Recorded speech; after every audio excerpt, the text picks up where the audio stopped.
I am the Almighty God. Walk before me and be thou perfect. And I will make my covenant between me and thee, and will multiply thee exceedingly. And Abram fell on his face, and God talked with him, saying, As for me, behold, my covenant is with thee, and thou shalt be a father of many nations. Neither shall thy name any more be called Abram, but thy name shall be Abraham, for a father of many nations have I made thee. And I will make thee exceeding fruitful, and I will make nations of thee, and kings shall come out of thee. And I will establish my covenant between me and thee, and thy seed after thee and their generations, for an everlasting covenant, to be a God unto thee, and to thy seed after thee. And I will give unto thee, and to thy seed after thee, the land wherein thou art a stranger, all the land of Canaan for an everlasting possession, and I will be their God. And God said unto Abraham, Thou shalt keep my covenant therefore, thou and thy seed after thee in their generations.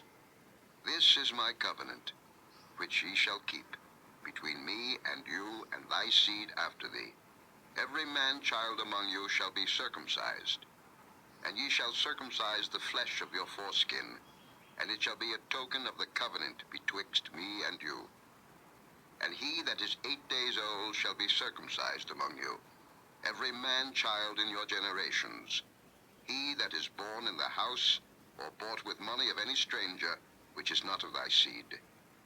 He that is born in thy house, and he that is bought with thy money, must needs be circumcised.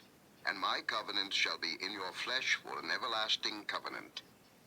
And the uncircumcised man-child, whose flesh of his foreskin is not circumcised, that soul shall be cut off from his people. He hath broken my covenant. And God said unto Abraham, As for Sarai thy wife, thou shalt not call her name Sarai, but Sarah shall her name be.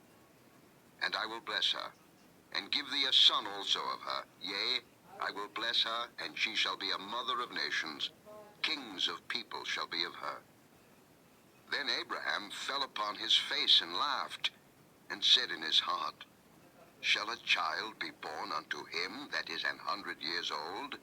And shall Sarah, that is 90 years old, bear? And Abraham said unto God, O that Ishmael might live before thee. And God said, Sarah thy wife shall bear thee a son indeed, and thou shalt call his name Isaac. And I will establish my covenant with him for an everlasting covenant, and with his seed after him. And as for Ishmael, I have heard thee. Behold, I have blessed him, and will make him fruitful, and will multiply him exceedingly. 12 princes shall he beget, and I will make him a great nation. But my covenant will I establish with Isaac, which Sarah shall bear unto thee at this set time in the next year. And he left off talking with him, and God went up from Abraham. And Abraham took Ishmael his son, and all that were born in his house, and all that were bought with his money, every male among the men of Abraham's house, and circumcised the flesh of their foreskin in the selfsame day, as God had said unto him. And Abraham was 90 years old and 9, when he was circumcised in the flesh of his foreskin. And Ishmael his son was 13 years old, when he was circumcised in the flesh of his foreskin. In the selfsame day was Abraham circumcised, and Ishmael his son. And all the men of his house, born in the house, and bought with money of the stranger, were circumcised with him.